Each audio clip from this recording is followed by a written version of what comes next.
Hello friends, good morning. ఈరోజు మన topic వచ్చేసి మనకు ముఖ్యంగా సపోర్ట్ ప్రాజెక్ట్‌లో ఎస్ఎల్ఏ అంటే ఏంటి? ఇన్సిడెంట్ అంటే ఏంటి? చేంజ్ రిక్వెస్ట్ అంటే ఏంటి? అదే విధంగా ప్రాబ్లమ్ అంటే ఏంటి? వీటి గురించి మనము డీటెయిల్డ్‌గా తెలుసుకుందాం ఫ్రెండ్స్ ఈరోజు. సో, మనము టాపిక్‌లోకి వెళ్ళే ముందు మీరు గనుక నా వీడియో నచ్చితే లైక్ చేయండి, షేర్ చేయండి, సబ్స్క్రైబ్ చేసుకోండి. మరిన్ని అప్డేట్స్ కోసం చూస్తూనే ఉండండి. So, what is SLA? SLA అంటే ఏంటి?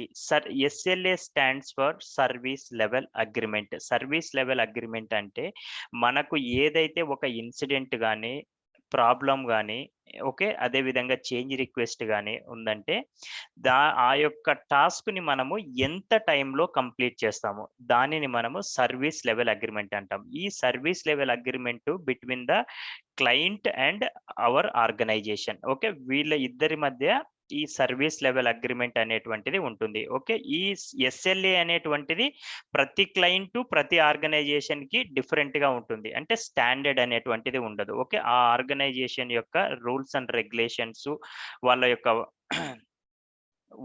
వాళ్ళ మేనేజ్మెంట్‌ని బట్టి ఈ ఎస్ఎల్ఏ అనేటువంటిది డిసైడ్ చేస్తారు. ఓకే. నెక్స్ట్ ఇన్సిడెంట్ అంటే ఏంటి? What is an incident? Okay. Then what is the service request? వీటి గురించి మనము నెక్స్ట్ స్లైడ్‌లో మనం తెలుసుకుందాం. Okay. Incident. An incident, okay, unplanned interruption to an IT service or reduction in the quality of IT services. Okay. Incident అంటే ఏంటి? ప్రతి incident rise చేయడానికి యూజర్స్‌కి ఏదైతే ఎర్రర్ వస్తుందో ఎండ్ యూజర్స్‌కి. సో, వాళ్ళు ఇన్సిడెంట్ అనేటువంటిది రైజ్ చేస్తారు. ఇన్సిడెంట్ రైజ్ చేయడానికి ప్రతి బిజినెస్ ఆర్గనైజేషన్‌కి సెంట్రల్ సర్వీస్ డెస్క్ అనేది ఉంటుంది. ఆ ఎండ్ యూజర్సు సెంట్రల్ సర్వీస్ డెస్క్‌నైనా కాంటాక్ట్ అవ్వచ్చు ఇన్సిడెంట్ రైజ్ చేయడానికి. లేదా వాళ్ళకు ఆథరైజేషన్ ఉందంటే దెన్ వాళ్ళు ఆ ఇన్సిడెంట్‌ని ఆ యొక్క ఇన్సిడెంట్ టూల్‌లో ఇన్సిడెంట్ అనేది రైజ్ చేస్తారు. ఓకే. ఇన్సిడెంట్ అంటే ఏంటంటే యూజర్, ఫర్ ఎగ్జాంపుల్, ఒక యూజర్ అనేటువంటి వాళ్ళు ఒక బిజినెస్ యాక్షన్ అనేటువంటిది పెర్ఫార్మ్ చేయలేకపోతున్నారు. సపోజ్ ఫర్ ఎగ్జాంపుల్ వచ్చేసి ఓకే. ఒక బిజినెస్ ట్రాన్సాక్షన్‌ని పోస్ట్ చేయలేకపోతున్నారు. ఓకే. బిజినెస్ ట్రాన్సాక్షన్‌ని పోస్ట్ చేసేటప్పుడు వాళ్ళకి సమ్ అన్‌నోన్ ఎర్రర్స్ అనేటువంటిది వస్తుంది. అప్పుడు ఈ business users they can raise the incident. Okay. దాన్ని మనము ఇన్సిడెంట్ అంటాం. అంటే just for example, okay, business యూజర్స్‌కి ఏదైనా ఎర్రర్ వచ్చినప్పుడు వాళ్ళు ఇన్సిడెంట్ అనేటువంటిది రైజ్ చేస్తారు. దాన్ని మనము ఇన్సిడెంట్ అంటాము. ఓకే. సర్వీస్ రిక్వెస్ట్ అంటే ఏంటి? అంటే సర్వీస్ రిక్వెస్ట్ గూడా ఇన్సిడెంట్‌లోనే రైజ్ చేస్తారు. ఇన్సిడెంటే రైజ్ చేస్తారు. కానీ ఆ ఇన్సిడెంట్‌లో కేటగరీస్ అనేది ఉంటుంది. సర్వీస్ రిక్వెస్ట్ అనేది ఎలా డిసైడ్ చేస్తారంటే, సర్వీస్ రిక్వెస్ట్ అంటే ఏంటంటే, ఫర్ ఎగ్జాంపుల్ వచ్చేసి పాస్వర్డ్ రీసెట్ చేయడం గాని, లేదా అదే విధంగా ఏదైనా ఆడిట్‌కి సంబంధించి ఒక డేటా డౌన్‌లోడ్ చేసి ఇవ్వడం గాని, ఓకే, జస్ట్ ఫర్ రిక్వెస్ట్. అంటే కన్సల్టెంట్స్ అనేటువంటి వాళ్ళు అంటే దానిపైన వర్క్ చేయాల్సిన అవసరం ఉండదు. అదే విధంగా దానికి చేంజెస్ చేయాల్సినటువంటిది అవసరం ఉండదు. ఓకే. దాన్ని మనము సర్వీస్ రిక్వెస్ట్ అంటాము. Okay. A request from the user from information or advice access to an IT service or for a no impact changes. నేను అదే చెప్పాను. ఓకే. చేంజెస్ పైన ఇంపాక్ట్ అనేటువంటిది ఏముండదు. Okay. Then for example to reset the password or provide standard IT service for new users. Okay. దీన్ని మనము service request అనేటువంటిది అంటాము. ఓకే. ప్రతి దానికి ఎస్ఎల్ఏ అనేటువంటిది ఉంటుంది. Remember. Problem.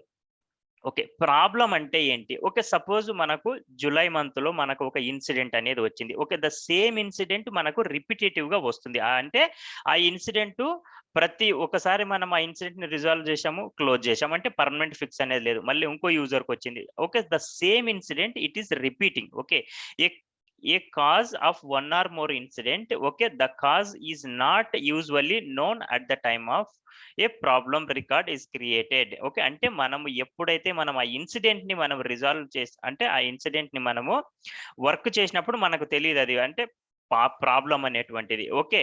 Then the problem management process is responsible for the further investigation. అంటే మనం టెంపరరీగా రిజాల్వ్ చేసాము, క్లోజ్ చేసాం. కానీ మనము మనం ఎప్పుడైతే రిపిటేటివ్ ఇన్సిడెంట్లు అనేటువంటిది వస్తున్నాయో దాన్ని మనము ఆ ఇన్సిడెంట్‌లని అన్నిటిని కన్సాలిడేట్ చేసి దాన్ని మనం ఒక ప్రాబ్లమ్ కింద క్రియేట్ చేసి, అంటే సెపరేట్ మనకు ప్రాబ్లమ్ అనేటువంటిది క్రియేట్ చేయడానికి సెపరేట్ వే ఉంటుంది. ఓకే. సెపరేట్‌గా ప్రాబ్లమ్ క్రియేట్ చేసి దానిపైన మనము ఇన్ డెప్త్‌గా ఇన్వెస్టిగేట్ చేయాలి.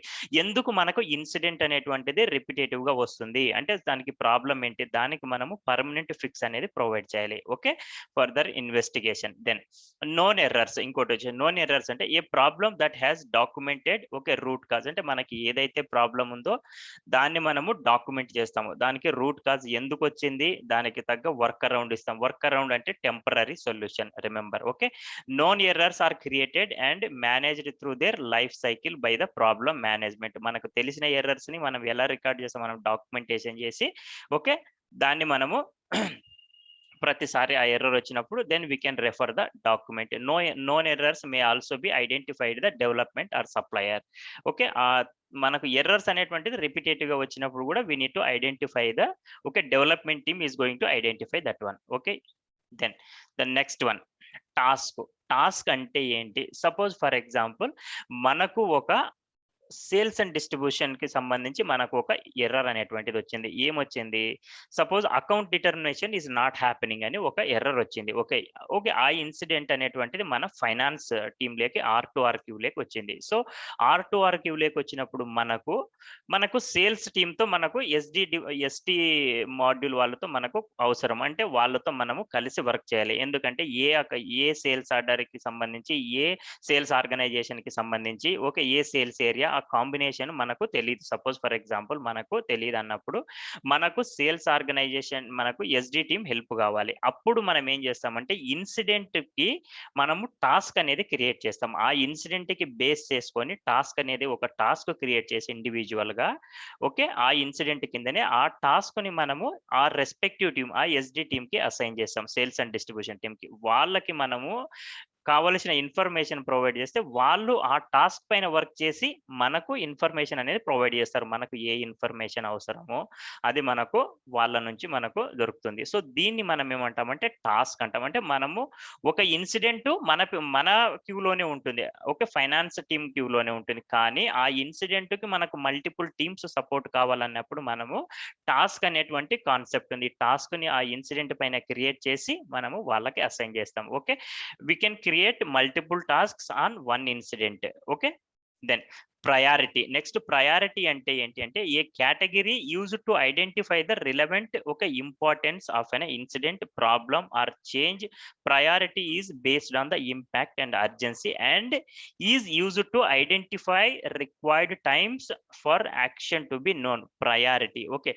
ప్రయారిటీ అంటే ఇక్కడ మీనింగ్ ఏంటంటే మనకు ఒక బిజినెస్ యూజర్ అనేటువంటి వాడు ఇన్సిడెంట్ రైజ్ చేశాడు. ఇన్సిడెంట్ రైజ్ చేసినప్పుడు దాని యొక్క ప్రయారిటీ ఏంటి? దాని యొక్క బిజినెస్ ఇంపాక్ట్ ఏంటి? అంటే ఇప్పుడు మనకు P1 ఇన్సిడెంట్ ఉంటే ప్రయారిటీ 1 ఇన్సిడెంట్ అంటే కంప్లీట్‌గా బిజినెస్ ఒక కంట్రీ లెవెల్‌లో గాని, లేకుంటే కంప్లీట్‌గా ఒక డిపార్ట్‌మెంట్‌కి సంబంధించి గాని, కంప్లీట్‌గా ప్రాసెస్ అనేది స్టాప్ అయినప్పుడు మాత్రమే దాన్ని మనము P1 కింద కన్సిడర్ చేస్తాము. ఓకే. దెన్ ఏదో సింపుల్‌గా యూజర్‌కి ఏదో ఒకటే యూజర్‌కి ఒక ఇష్యూ వచ్చింది. దాన్ని యూజర్ పెర్ఫార్మ్ చేయలేకపోతున్నాడు. యూజర్‌కి అన్‌నోన్ ఎర్రర్ వచ్చింది. దాన్ని మనం P1 కింద ట్రీట్ చేసామంటే నో. Absolutely no. ఎందుకు అంటే ఆ బిజినెస్ అర్జెన్సీని బట్టి మనము ప్రయారిటీ అనేటువంటిది మనము డిసైడ్ చేస్తాము. ఈవెన్ యూజర్ ఆల్సో డిసైడ్ చేస్తాడు. లేదా మనమైనా ఆ ఇన్సిడెంట్‌ని చూసి ఇన్వెస్టిగేట్ చేసిన తర్వాతకి okay, we will come to know what is the priority of the incident and what will be the urgency of the incident. Okay, దాన్ని మనము ప్రయారిటీ అంటాము. Then impact. ఆ ఇంపాక్ట్ ఎలా ఉంటుంది? Okay. A measure of the effective of an incident, problem or change on business process. Okay. Impact is often based on how service level will be affected. Impact and urgency are used to assign priority. Okay.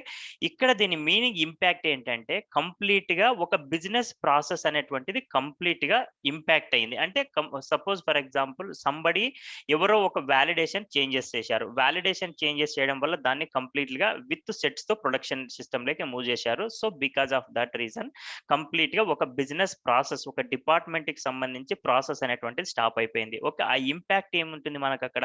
Huge impact ఉంది. So, ఆ ఇంపాక్ట్‌ని base చేసుకొని మనము ప్రయారిటీని అనేటువంటిది decide చేస్తాం. Impact. What will be the impact? Okay. దాన్ని మనము impact అంటాం. అంటే ఆ చేంజెస్ వల్ల కంప్లీట్‌గా ఒక డిపార్ట్‌మెంట్ సైకిల్ ప్రాసెస్ అనేటువంటిది ఆగిపోయింది. అప్పుడు ఇంపాక్ట్ ఎలా ఉంటుంది? The impact will be huge impact. Okay. So, ఆ ఇంపాక్ట్‌ని బేస్ చేసుకొని మనము ఆ ఇన్సిడెంట్ గాని, చేంజ్ గాని దాన్ని మనము అర్జెన్సీని అనేటువంటిది డిసైడ్ చేస్తాము. Remember. Then urgency measure of how long it will be until an incident, problem or change have a sufficient significant impact on the business. Okay. So మనకు అర్జెన్సీ ఏంటి? సపోజ్ మనకు ఒక ఇన్సిడెంట్ అనేది వచ్చింది. ఆ ఇన్సిడెంట్‌ని మనము ఎంత కాలము ఇన్సిడెంట్ కింద పెట్టుకుంటాము? దాన్ని ఎప్పుడు మనం చేంజ్ రిక్వెస్ట్ కింద కన్వర్ట్ చేస్తాము? ఎప్పుడు మనం దాన్ని ప్రాబ్లమ్ కింద ట్రీట్ చేస్తాము? ఓకే. అర్జెన్సీ. ఓకే. ప్రతి దానికి ఒక ప్ర టైమ్ అనేటువంటిది ఉంటుంది. Okay. For example high impact incident may have for the low urgency if the impact will not affect for the business. Okay. మనకు ఇన్సిడెంట్ అనేటువంటిది మనకు హై ప్రయారిటీలో ఉంది ఇన్సిడెంట్. కానీ బిజినెస్ ఇంపాక్ట్ అనేటువంటిది తక్కువగా ఉంది. అప్పుడు మనకి ఏముంటుంది? Okay. Business until the end of the financial year. Okay. Impact and urgency are used to assign priority. Okay. అర్జెన్సీని బట్టి మనం ఇయర్ ఎండ్‌లో సపోజ్ మనం ఎవ్రీ ఫైనాన్షియల్ ఇయర్ ఎండ్‌లో మనం ఏం చేయాలి? మనము నంబర్ రేంజెస్ అనేటువంటిది మనం మాన్యువల్‌గానన్నా మెయింటైన్ చేయాలి. లేదంటే we need to copy the number ranges. Okay. We need to okay. దాన్ని మనము అర్జెన్సీ ఉంది. బిజినెస్ అర్జెన్సీ ఉంది. కానీ ఇట్స్ నాట్ ద ఇంపాక్ట్. ఎందుకంటే before closing of the financial year we need to maintain the number ranges in the production system. Okay, then remember అది మనము అర్జెన్సీని బట్టి మనము ప్రయారిటీని డిసైడ్ చేస్తాము.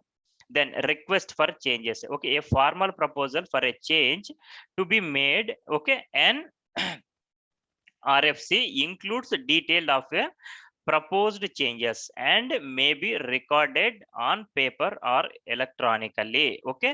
రిక్వెస్ట్ ఫర్ చేంజెస్ అంటే ఏంటంటే మనకు ఏదైతే మనం ఒక ఇన్సిడెంట్ వచ్చింది. ఆ ఇన్సిడెంట్ పైన మనము కొద్ది we have to do some changes. Okay. Changes అంటే మేబీ ఆ చేంజెస్ చేయడానికి మనకు ట్రాన్స్‌పోర్ట్ రిక్వెస్ట్ అనేటువంటిది అవసరము. మనము ఆ ఇన్సిడెంట్‌ని చేంజ్ రిక్వెస్ట్ కింద కన్వర్ట్ చేస్తాము. రిమెంబర్ ఆ చేంజ్ రిక్వెస్ట్ కింద కన్వర్ట్ చేసిన తర్వాతకి then we need to work on the incident. Okay. A formal proposal of a change to be made and includes detail of a proposed changes. అంటే మనం ఆ change request ఎందుకు అవసరము? Okay. అంటే మనం ఆ చేంజెస్ అనేటువంటిది మనం ఎందుకు చేంజ్ చేస్తున్నాము? ఆ చేంజెస్ చేయకపోతే బిజినెస్ రన్ అవుతుందా? కాదా? ఓకే. ఆ చేంజెస్ వల్ల ఇంపాక్ట్ ఉంటుందంటే సరౌండింగ్ మాడ్యూల్స్ ఏమైనా ఇంపాక్ట్ ఉందా? We need to do the okay. Impact అంటే ప్రతి దానికి మనము డాక్యుమెంటేషన్ అనేటువంటిది చేయాలి. Okay. We need to do the impact analysis. Okay. Then standard changes. మనకు చేంజెస్ అనేటువంటిది 2 విధాలుగా ఉంటాయి. స్టాండర్డ్ చేంజెస్ అంటే ఏంటంటే okay. A pre approved changes that is low risk. Okay. మనకు ముందుగానే మన బిజినెస్ ఆర్గనైజేషన్ ఏం చేసిందంటే కొన్ని టాక్స్ కోడ్ క్రియేట్ చేయడం గాని, కొన్ని SM30 టేబుల్ ఎంట్రీస్ అప్డేట్ చేయడం కానీ, ఓకే. బై డిఫాల్ట్‌గా కొన్ని స్మాల్ చేంజెస్ అనేటువంటివి ఉంటాయి. ఓకే. వాటిని మనం ఏమంటామంటే స్టాండర్డ్ చేంజెస్ అంటాం. ఈ స్టాండర్డ్ చేంజెస్‌ని okay. Without without creating the అంటే ట్రాన్స్‌పోర్ట్ రిక్వెస్ట్ క్రియేట్ చేయకుండా గాని, లేకుంటే ఓకే. ఫర్ స్పెషల్ ఆథరైజేషన్ ద్వారా గాని, అంటే ఫైర్ ఫైటర్ ఐడీ యూజ్ చేసి గాని ఆ రిక్వైర్మెంట్‌ని ఫుల్‌ఫిల్ చేయొచ్చు. ఓకే. వాటిని ఈ స్టాండర్డ్ చేంజెస్‌ని చేయడానికి సెపరేట్ టీమ్ అనేటువంటిది ఉంటుంది. Then they can take care of that one. Suppose for example ఇక్కడ చూడండి. A pre approved changes that is low risk. Okay. Relatively common. Okay. follow a procedure or work instructions. Okay. And are performed by an authorization group. Okay. Examples of standard changes are passwords reset or provisions of standard requirements to a new employee. Okay. RFCs are not required. నేను అదే చెప్పాను. అంటే RFC అంటే change request అనేటువంటిది వీటికి అవసరం లేదు. Okay. To implement the standard changes and they are logged in a okay. Tracked using for the different mechanism అంటే మోస్ట్ ప్రాబబ్లీ ఎలా వాళ్ళు చేంజ్ చేస్తారంటే most probably fire fighter use చేసి వాళ్ళు చేంజెస్ చేస్తారు. Okay. Such as the okay service request or event record. Standard changes may not cause incidents or otherwise impact on the okay live environment. Okay. ఇది కూడా నేను fire fighter ID చెప్పాను. It's ఆ mechanism ఏదైతే ఉందో different mechanism ఆ యొక్క ఏదైతే స్టాండర్డ్ చేంజెస్ ని ట్రాక్ చేయడానికి డిఫరెంట్ మెకానిజం అనేటువంటిది ఉంటుంది. సో కొంతమంది ఫైర్ ఫైటర్, కొన్ని ఆర్గనైజేషన్‌లు ఫైర్ ఫైటర్ యూజ్ చేసి అలో చేస్తారు. కొన్ని ఆర్గనైజేషన్‌లు వచ్చేసి okay. Separate record service request గాని, లేదంటే సెపరేట్ రికార్డ్ కింద క్రియేట్ చేసుకొని then they can fulfil their requirement. ఇది మనము స్టాండర్డ్ చేంజెస్ అంటాము. Then emergency changes. Emergency changes అంటే a change that must occur outside of an approved changes. Okay. Window or restore. Okay, loss or service degradation of service or a prevent an okay. Okay, to prevent an inventable loss of services. Emergency changes ante enti, for example manaku okay, ఏదైతే మనము suppose for example వచ్చేసి ఒక team వచ్చేసి ఎవరో మనకు project teams వాళ్ళు ఒక changes అనేది చేంజ్ చేసి వాళ్ళు ప్రొడక్షన్ లేకి మూవ్ చేశారు. Okay. Because of their changes వాళ్ళు ఏదైతే ప్రొడక్షన్ సిస్టమ్ లేకి మూవ్ చేశారో ఆ చేంజెస్ అనేటువంటిది మన మాడ్యూల్ కి కంప్లీట్ గా ఇంపాక్ట్ అయింది. ఓకే. కంప్లీట్ గా ఇంపాక్ట్ అయినప్పుడు మనం ఏం చేస్తాము? ఓకే. దాన్ని మనము టు ఓవర్‌కమ్ దట్ వన్ మనకు ఎమర్జెన్సీ చేంజెస్ అనేటువంటిది మనము చేంజ్ చేస్తాము. ఓకే. ఎమర్జెన్సీ ట్రాన్స్‌పోర్ట్ రిక్వెస్ట్ అనేది క్రియేట్ చేసి దాన్ని మనము ఎవరైతే ఆథరైజ్డ్ పర్సన్స్ ఉన్నారో వాళ్ళ నుంచి అప్రూవల్ తీసుకొని మనము ప్రొడక్షన్ సిస్టమ్‌లోకి మూవ్ చేసాం. అంటే ఎమర్జెన్సీ ట్రాన్స్‌పోర్ట్‌కి there are no time lines. Okay. We have to okay. మనం ఎప్పుడు కావాలంటే అప్పుడు మూవ్ చేయొచ్చు. ఓకే. అది ఒకటి ఫర్ ఎగ్జాంపుల్. ఇంకోటొచ్చేసి ఒక బిజినెస్ ఒక యూజర్‌కి అనేటువంటిది సపోజ్ మంత్ ఎండ్‌లో ఉన్నాం మనము. ఈ మంత్ ఎండ్‌లో అనేటువంటిది ఒక చేంజెస్ అనేటువంటిది we must have to do the changes. Okay. ఆ మంత్ ఎండ్‌లో ఆ చేంజెస్ అనేటువంటిది కంపల్సరీ ప్రొడక్షన్ సిస్టమ్‌లో ఉండాలి. ఆ చేంజెస్ లేకపోతే there will be some impact. Some టాక్స్‌కి సంబంధించి ఏదో కొత్త చేంజెస్ వచ్చాయి. ఆ టాక్స్ చేంజెస్‌ని మనము ఇంప్లిమెంటేషన్ అనేది చేస్తున్నాం. ఈ మంత్ ఎండ్‌లో మ్యాండేటరీగా ఈ మంత్ ఎండ్ ఆ న్యూ చేంజెస్‌ని పెర్ఫార్మ్ చేయాలి. ఆ డిపార్ట్మెంట్ టాక్స్ డిపార్ట్మెంట్. అప్పుడు మనం కూడా ఓకే. ఈరోజు మనం వచ్చేసి for example last day of the month. Okay. ఈరోజు మనకు ఎండ్ ఆఫ్ ద డే లోపు okay. Before end of the day లోపు మనకు ఆ చేంజెస్ అనేది మనము ఓకే. ప్రొడక్షన్ సిస్టమ్‌లోకి మూవ్ చేయాలి. అప్పుడు మనము ఎమర్జెన్సీ చేంజెస్ ఎప్పుడైతే మనము వర్క్ చేస్తామో దెన్ మనము బిజినెస్ జస్టిఫికేషన్ అనేది మనకు తప్పకుండా అవసరం. ఎందుకంటే మనము అప్రూవల్ తీసుకురావాలన్నప్పుడు ఈ ఎమర్జెన్సీ చేంజ్ పైన business has to provide the proper business impact and business justification and as well as economic damage ఎంత డ్యామేజ్ అవుతుంది ఈ చేంజెస్ ప్రొడక్షన్ సిస్టమ్ లేకి ఈ రోజు ఎండ్ ఆఫ్ ద డే లేకు పెర్ఫార్మ్ చేయకపోతే ఆ బిజినెస్ యొక్క ఇంపాక్ట్ ఏంటి? దానికి మనము ఇంపాక్ట్ ఇన్ఫర్మేషన్ బిజినెస్ నుంచి తీసుకొని మనము అప్రూవల్ టీమ్ నుంచి ప్రాపర్ అప్రూవల్ తీసుకొనొచ్చి then we need to move changes into the production system. దాన్ని మనం ఎమర్జెన్సీ చేంజెస్ అంటాము. Okay. Then forward schedule or changes. Okay. A document that list of all approved changes and their planned implementation dates. Forward schedule of changes అంటే మనము ఫ్యూచర్‌లో మనం ఏదైనా మనం changes చేయాలనుకున్నాం అనుకో సపోజ్ లేదంటే ఇప్పుడు మనము చేంజెస్ చేయాలనుకుంటున్నాం అనుకో ఒక డాక్యుమెంట్ ఉంటుంది. ఆ డాక్యుమెంట్‌లో మనకు ఎవరెవరి నుంచి మనం అప్రూవల్ తెచ్చుకోవాలి. అదే విధంగా మనము ఆ యొక్క యాక్టివిటీని స్టార్ట్ చేయాలి, ఎప్పుడు ఫినిష్ చేయాలనేటువంటిది కంప్లీట్‌గా డీటెయిల్డ్ ఇన్ఫర్మేషన్ అనేది ఇందుట్లో ఉంటుంది. Then releases.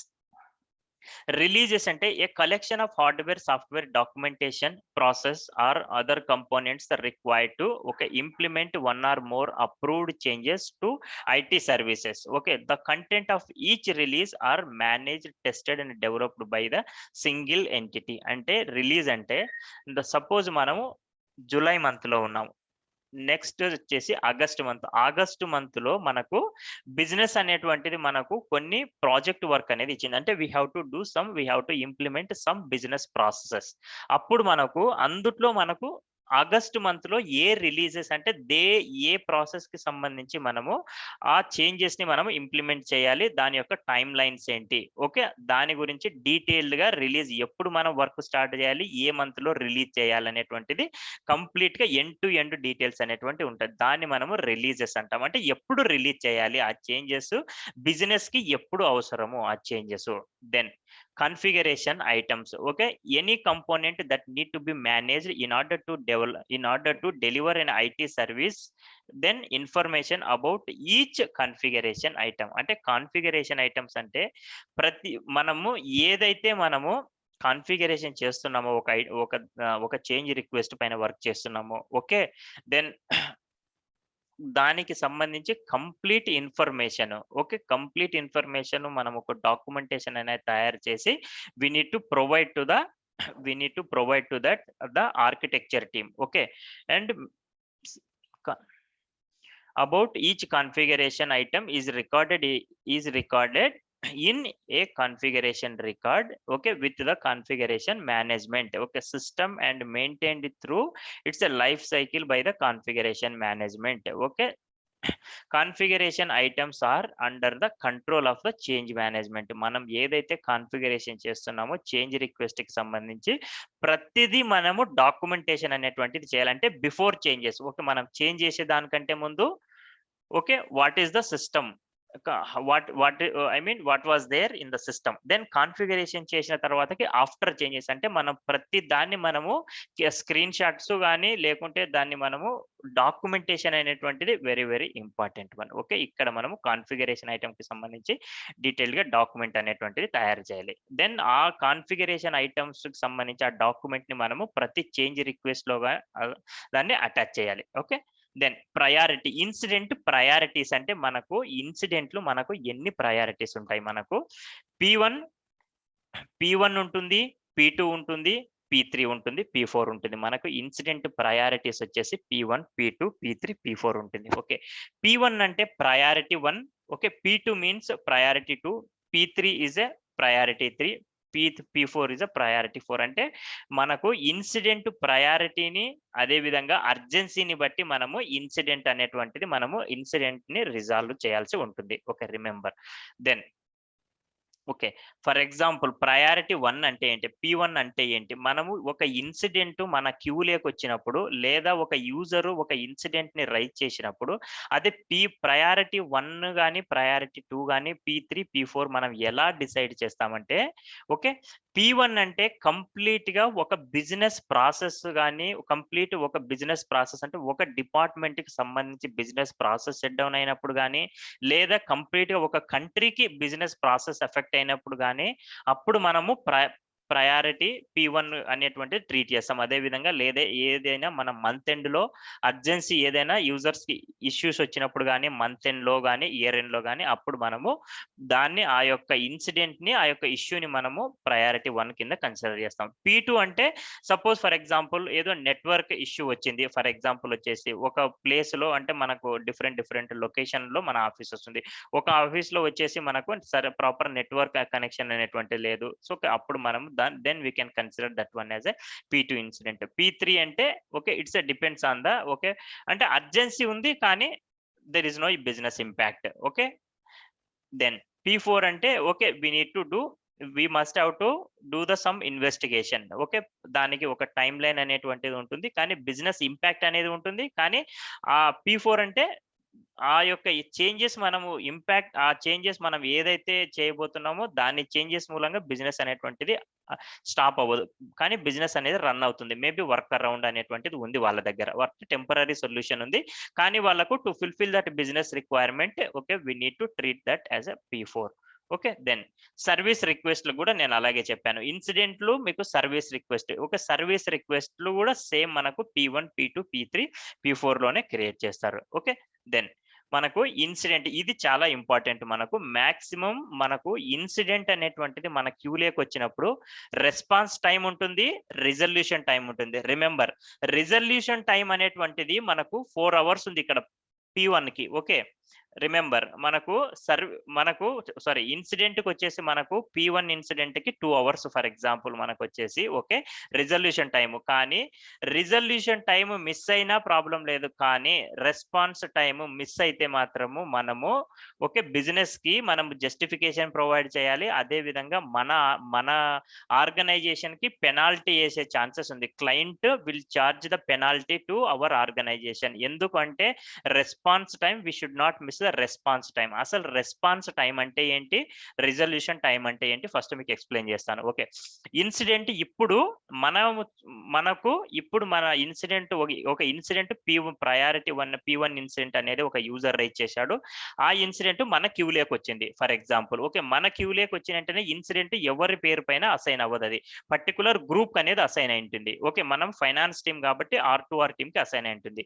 ఓకే, అప్పుడు మనము విత్ ఇన్ 15 minutes లో విత్ ఇన్ 15 minutes లో ఆ ఇన్సిడెంట్ ని మనము ఎవరో ఒకరు పేరు పైన అసైన్ చేసుకోవాలి. లేదంటే అది రెస్పాన్స్ అంటే మనము somebody should give the response with in 15 minutes. అంటే మనకి ఇన్సిడెంట్ మన క్యూలోకి వచ్చింది, మేము వర్క్ చేస్తున్నాము ఈ ఇన్సిడెంట్ పైన అన్నట్టు మనము రెస్పాన్స్ అనేది ప్రొవైడ్ చేయాలంటే ఎవరో ఒకరి పేరు పైన అసైన్ చేసుకొని వి need to okay the incident status should get change. Okay incident ని okay then incident change status ని చేంజ్ చేయాలి. ఓకే దాన్ని మనం ఏమంటామంటే రెస్పాన్స్ టైం అంటాము. దెన్ అలాగే P2కి వచ్చేసి విత్ ఇన్ 1 hour మనం రెస్పాన్స్ ఇవ్వాలి. P3కి 24 hours, P4కి 48 hours. ఓకే రిమెంబర్ అదే విధంగా సర్వీస్ రిక్వెస్ట్ కి కూడా P1 సర్వీస్ రిక్వెస్ట్ అయితే 15 minutes, P2 అయితే 2 hours, ఓకే P4 అయితే P3 అయితే 72 hours, P4 అయితే దెన్ 5 days. దీన్ని మనము రెస్పాన్స్ టైం అని అంటాము. రిమెంబర్ మాక్సిమం రిజల్యూషన్ టైం అంటే ఇన్సిడెంట్ మన పేరు పైన అసైన్ చేసుకున్నాము. ఓకే మన గ్రూప్ నుంచి తీసి మన పేరు పైకి అసైన్ చేసుకున్నాం. మన పేరు పైన అసైన్ చేసుకున్న తర్వాతకి మనము ఎంత టైంలో ఆ ఇన్సిడెంట్ ని రిజాల్వ్ చేయాలి, లేదంటే ఇన్సిడెంట్ అనేది బ్రీచ్ అయిపోతుంది. ఇన్సిడెంట్ బ్రీచ్ అయిపోతుందంటే మనకు ఏదైతే SLA ఉందో ఆ SLA టైం దాటిపోతుంది. ఓకే రిమెంబర్ అప్పుడు కూడా మనకు పెనాల్టీ పడే ఛాన్సెస్ అనేటువంటిది ఎక్కువగా ఉంటుంది. రిమెంబర్ గుర్తుపెట్టుకోండి ప్రతి క్లయింట్ అనేటువంటిది nowadays every client is charging the penalties to the service provider. Okay then P1 incident ని మనము విత్ ఇన్ 2 hours లో రిజాల్వ్ చేయాలి. ఓకే లేదంటే మనము జస్టిఫికేషన్ అనేది ప్రొవైడ్ చేయాలి. ఎందుకు రిజాల్వ్ చేయలేదు, what is the reason. Okay then P2 వచ్చేసి మనం విత్ ఇన్ 16 hours లో రిజాల్వ్ చేయాలి. P3 వచ్చేసి 72 hours, P4 వచ్చేసి 6 days. అదే విధంగా సర్వీస్ రిక్వెస్ట్ కి సంబంధించి కూడా మనం ఎన్ని అవర్స్ లో రిజాల్వ్ చేయాలి. రిమెంబర్ ఫ్రెండ్స్ ఇక్కడ ఒక్కటి గుర్తు పెట్టుకోండి, నేను ఏదైతే ఇక్కడ రిజల్యూషన్ అవర్స్ పెట్టానో ఇది కూడా దెర్ ఇస్ నో స్టాండర్డ్. ప్రతి ఆర్గనైజేషన్ ప్రతి క్లయింట్ కి డిఫరెంట్ గా ఉంటాయి ఇవి వచ్చేసి. ఓకే స్టాండర్డ్ అనేటువంటిది కాదు ఇది.